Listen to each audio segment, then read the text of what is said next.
Hello, I'm Sedat Sezer.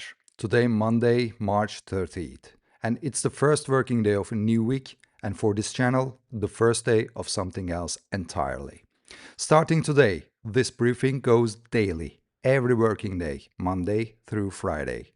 You'll get 5 minutes from me. What moved in global fashion, apparel, and supply chain overnight, and what it actually means for people running sourcing operations, retail strategies, and manufacturing decisions. No fluff, no filler, just the signal.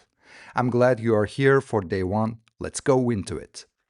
Three stories driving the conversation this morning, and they are not three separate stories. They are one story told from three different angles. Let's start with the Strait of Hormuz. Hapag-Lloyd just disclosed that the crisis in the strait is adding 40 to 50 million to their weekly operating costs. COSCO has halted transits entirely. And now there are reports of Iran collecting what's effectively a 2 million toll per vessel for safe passage, which, if that holds, is just the Red Sea crisis with a different geography and a higher price tag. For anyone sourcing yarn, fabric, or trims out of China, India, or Southeast Asia, this isn't a headline you read and move on from. This is a lead time problem and a cost problem arriving at the same time. Air cargo rates are already up to 10% because of Middle East capacity constraints and fuel costs.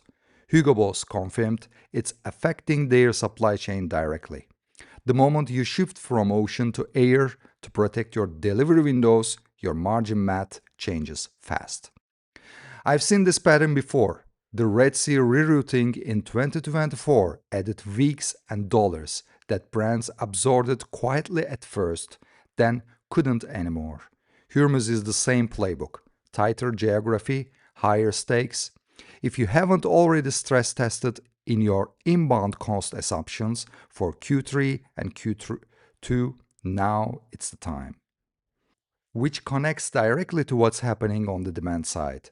UK retail sales fell in February before the full weight of the Iran war had hit consumer confidence.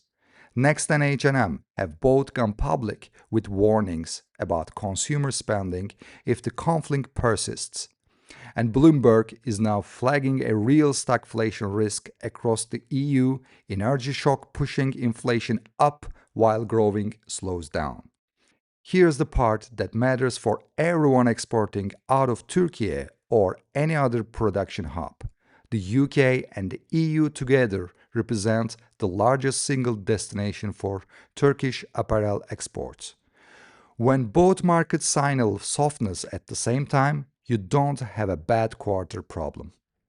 You have a structural demand question. The buyers who call you in the next 60 days will be negotiating differently than the ones who called you in January 2 months ago. The silver lining, and it's a real one, not a consolation, is that Sri Lanka is reporting the same demand pressure, and so are other competing production centers. When the tide drops, it drops for everyone. Turkey's proximity to Europe, its speed to market capability, its response time. Those advantages don't disappear in a soft demand environment. In fact, they matter more when buyers need to adjust quickly. Now let's bring it back to the domestic picture because Turkey's own numbers need to be in the frame. The Turkish Exporters Association reported a 4.5% rise in dollar value exports despite a decline in volume. That's the headline. My reading on it, it means Turkish manufacturers are holding prices better than they are holding volume. That's a sign of moving up the value chain, but it's also fragile if the demand side softens further and buyers start pushing back on unit prices. Volume shrinking while value holds is not a stable equilibrium. Meanwhile, industrial production contracted 1.8% year on year in January. The real sector confidence index hit 100% in March, right on the neutral line. And textile and apparel recorded the steepest job losses of any sector in 2025 last year. These aren't alarming numbers in isolation. Together, they describe a sector that's working very hard to stay in place. Here's what this actually means: the supply chain is getting squeezed from both ends right now. Logistic costs are rising from the east, demand is softening from the west. The brands and manufacturers who come out of this in a better position will be the ones who don't freeze, who make deliberate choices about where they source, where they sell, and what they are willing to absorb. The question I leave with you this Monday: if your two biggest markets are both flashing caution at the same time, what's your plan B? And is it actually ready? I'm Sedat Sezer. Good to start to the week. I'll be back tomorrow. See you.